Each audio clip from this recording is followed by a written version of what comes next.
Et oui. Non, arrêtez de faire le con avec les micros, je vais vous le donner, ça va être plus simple. Bonjour en tout cas, bienvenue.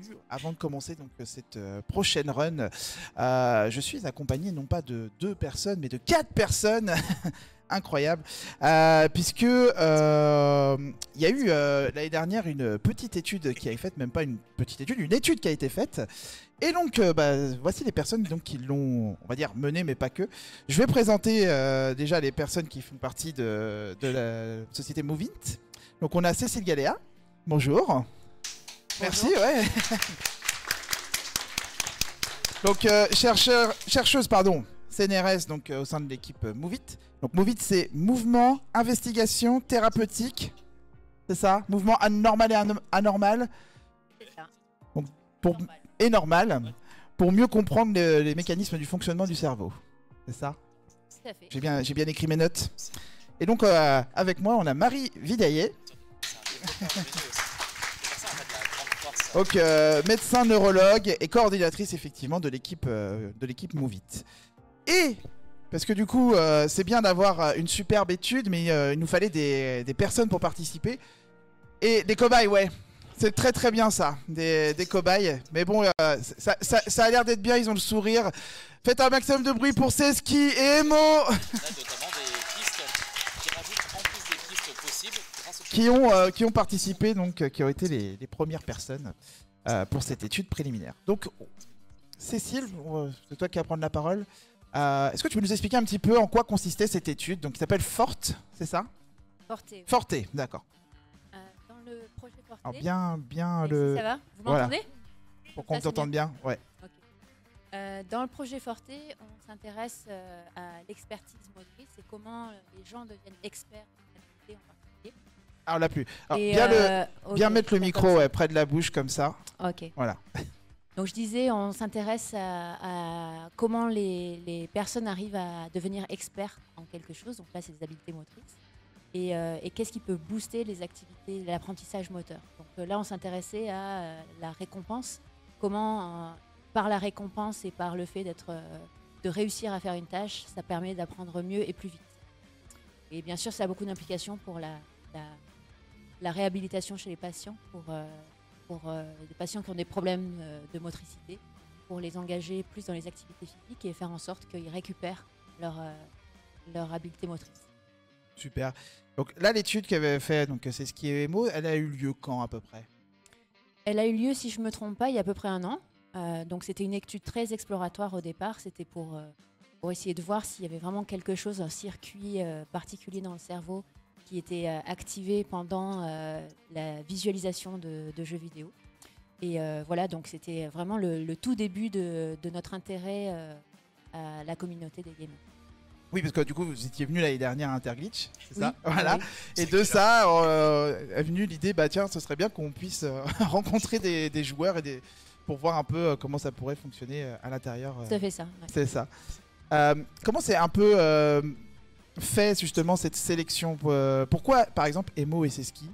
Parce que je sais qu'on a eu des demandes de candidature, notamment de personnes, des femmes.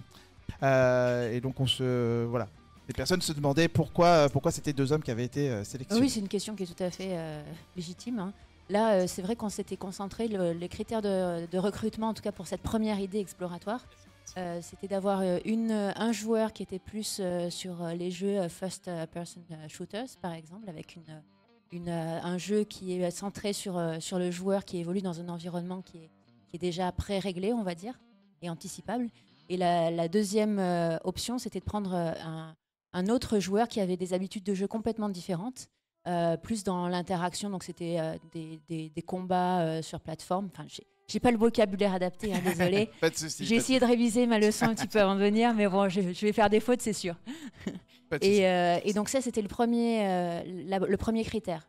Ensuite, on a comme c'était organisé sur quelque chose qui n'était pas encore bien, on va dire, dans les critères de sélection pour les études standards. C'est vrai que pour les études standards, on fait vraiment attention à ce qu'il y ait un ratio homme-femme qui est équivalent, parce qu'on veut soit tester l'effet de la différence entre de genre, ou alors carrément le neutraliser.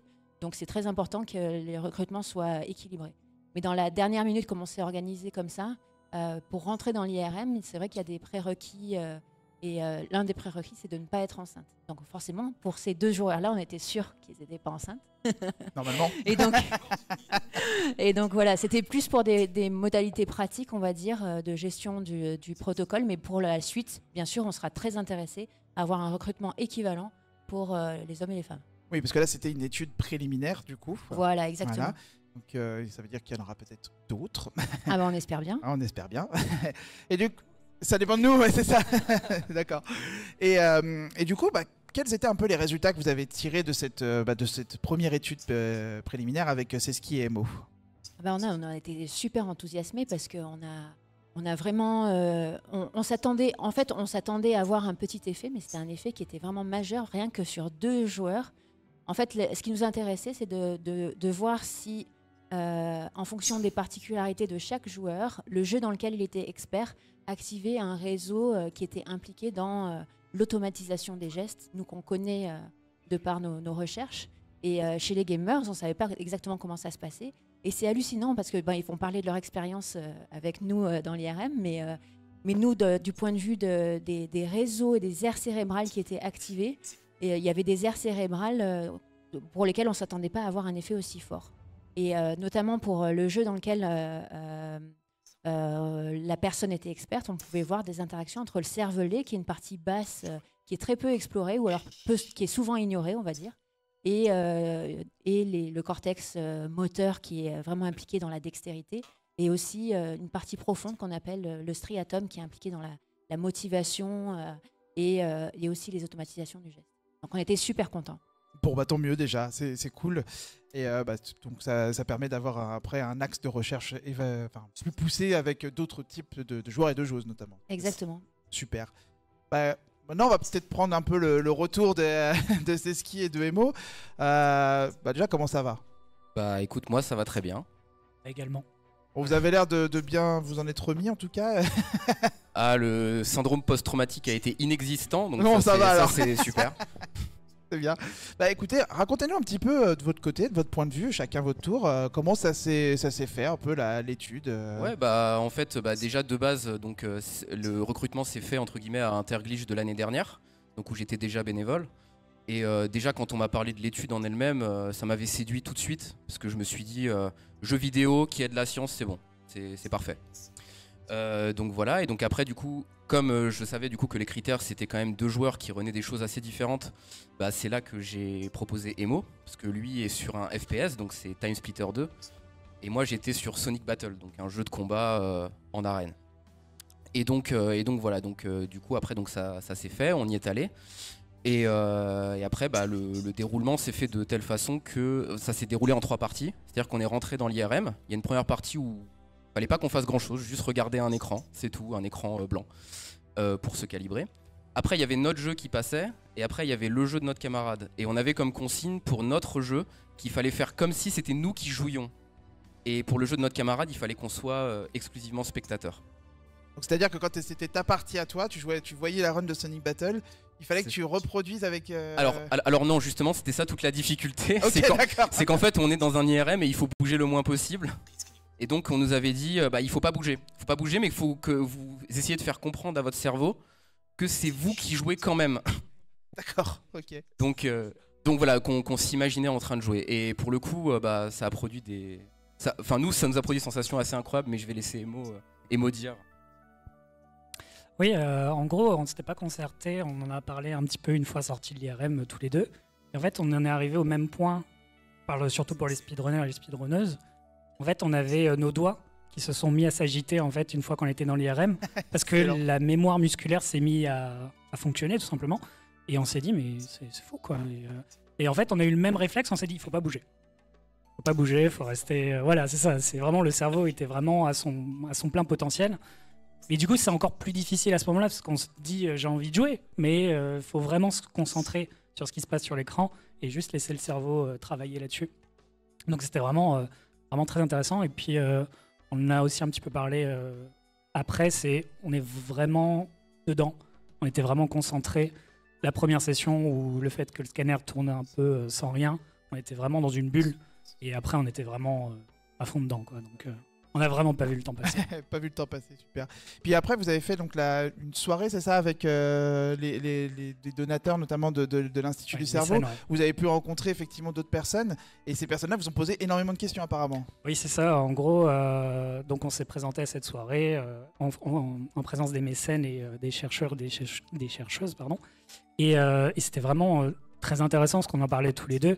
Ils sont venus tout de suite nous voir pour nous bassiner de questions très intéressantes et très pertinentes, parce qu'ils ont une vue un peu différente du jeu vidéo qu'on a nous, et c'est très intéressant de pouvoir leur répondre sur des questions un peu sur est-ce que le jeu vidéo c'est forcément quelque chose qui rend addict ou pas, voilà, tout est relatif, mais ils étaient vraiment très intéressés de notre point de vue au niveau de l'étude. C'était vraiment ça qui était vraiment très intéressant de discuter avec eux.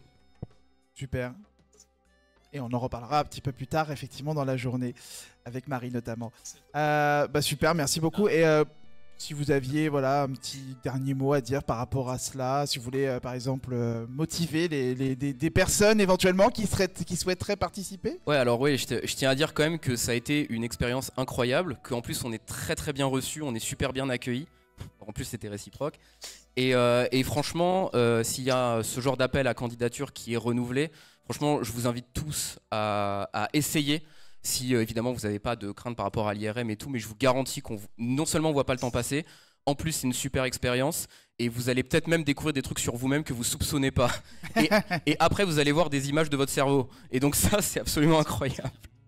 Ça marche. Emo, tu as des choses à dire peut-être ? Non, globalement, c'était ça. Je pense qu'avoir vu le cerveau de Seski et le mien sur une image, c'est vraiment fascinant de se dire à quel point les deux cerveaux, au niveau des images, en tout cas, moi je ne me connais pas du tout, mais étaient vraiment différents au niveau de ce qu'on voyait.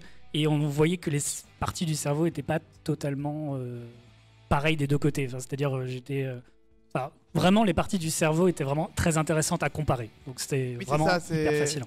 Cécile pourra répondre mieux, parce que ce qu'il m'expliquait, c'est que dans les résultats, donc il y avait par exemple pour Emo, il avait une partie du cerveau qui était très stimulée par rapport à son jeu, et pour Emo, c'est ce qui c'était pas pareil, quoi, c'est ça. Oui, alors bien sûr, ça demande beaucoup plus de recrutement et une étude avec un échantillon plus large de personnes intéressées à participer. On est preneurs, ça c'est sûr. Je pense que vous n'allez pas vraiment sortir là de la salle. Il y aura beaucoup de monde qui serait peut-être intéressé. C'est parfait, c'est ce qu'on veut aussi. Et la deuxième chose, c'est qu'il y avait, en fait, je dois dire, sur cette session-là, il y avait un tout petit biais.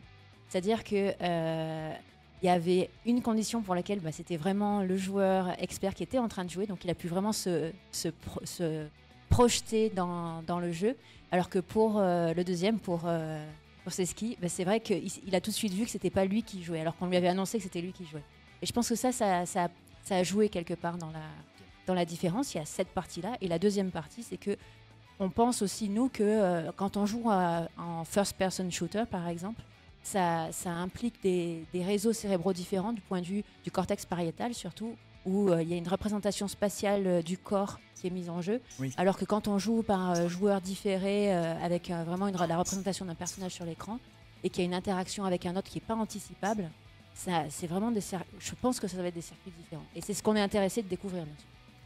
C'est ça. Donc du coup, la suite maintenant, c'est qu'il y aura certainement une deuxième vague. Ah oui. Oui. Marie et moi, on est très très lancés sur le projet et on va répondre quelque chose. Parce que du coup, ça va être la première question, ça va être la prochaine question, c'est est-ce qu'on peut déjà candidater ou est-ce qu'il y aura une date prochaine On va y avoir une date prochaine. Pour l'instant, on essaie vraiment de par le partage d'expérience, parce que c'est vrai que nous, on s'est intéressé à votre communauté un petit peu tard, donc on essaie vraiment de bien comprendre tout l'univers pour pouvoir poser des questions intelligentes, en fait, parce que c'est pas le tout juste de recruter des personnes et de les faire passer dans l'IRM. On veut vraiment isoler les questions d'intérêt en discutant avec vous et en même temps en se posant des questions qui ont aussi une application pour nous, pour le système moteur et aussi pour les patients. Super. Bon à suivre alors. À suivre. On vous donnera les infos évidemment sur le Discord dès qu'on en aura effectivement. Je pense qu'on restera en contact par rapport à ça. Moi en tout cas j'ai posé toutes mes questions. Est-ce que vous avez un dernier mot de la fin ? Nous, on est absolument ravis de participer à Interglitch. Et on espère vraiment que ça va renforcer en tout cas nos échanges et on est ouvert à toute question et à tout partage pour affiner notre connaissance du jeu. Super, merci beaucoup en tout cas. Marie, on se revoit tout à l'heure à 17h. Parce qu'on n'a pas fini, on n'a pas vraiment fini de parler de Move It. Et puis voilà, on revient à 17h pour continuer tout cela. Merci beaucoup à Cécile Galéa, à Emo et à Seski. Merci à vous. Et puis tout à l'heure, 17h à peu près pour la deuxième partie avec Marie. Et puis on peut rendre la main aux ambianceurs du coup.